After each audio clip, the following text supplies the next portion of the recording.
લીલિયા તાલુકામાં ગેરકાયદે રેતી ચોરી સામે વહીવટીતંત્ર દ્વારા લાલ આંખ કરવામાં આવી છે. જિલ્લા કલેક્ટરની સૂચનાથી લીલિયા ઇન્ચાર્જ મામલતદાર ગોસાઈ અને પોલીસ ઇન્સ્પેક્ટર સાળુંકીની ટીમે મોડી રાતે પુતળિયા ગામ નજીક શેત્રુંજી નદીપટમાં ઓચિંતો દરોડો પાડ્યો હતો.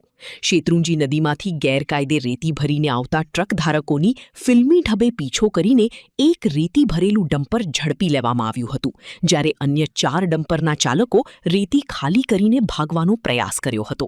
મામલતદાર કચેરી ખાતે તમામ વાહનોને સીઝ કરવાની કાર્યવાહી હાથ ધરવામાં આવી છે.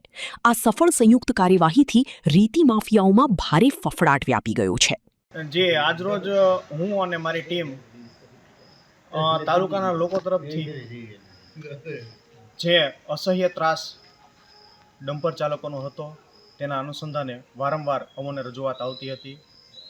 તે અંગે અમોની ટીમ સાથે આજે રાત્રિના 10:30 આસપાસ પુતળિયા ગામેથી રેતી ભરેલા ડમ્પરોનો પીછો કરતા તેઓને ત્યાં ગામની અંદર શેરીઓમાં ડમ્પરો સંઘરી દઈ અને લોકો નાચી છૂટ્યા હતા. ત્યારબાદ અમારી ટીમે દરેક શેરીમાં ઊભા રહી અને દરેક ડમ્પરને એક જણાએ કોર્ડન ઓફ કરેલ. એમાં મારી ટીમ, હું અને સાથે પોલીસનો પણ સહકાર રહેલ છે, કેમ કે 112ને તાત્કાલિક આટલા બધા ડમ્પરોને એકસાથે પકડવા એ પણ અશક્ય હોય.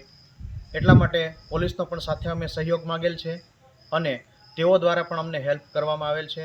આજરોજ અમે કુલ 5 ડમ્પરો પકડેલ છે, જેમાંથી એક રેતી ભરેલું છે અને બાકી અમારી ટીમને જોઈ બીજા ડમ્પરો ખાલી કરી નાખેલ હતા. તેઓને પણ હું અમારી ટીમ સાથે આજરોજ અહીંયા મામલતદાર કચેરીએ લઈ આવેલ છે, જે અંગે હું આગળની કાર્યવાહી હાથ ધરવાનો છું.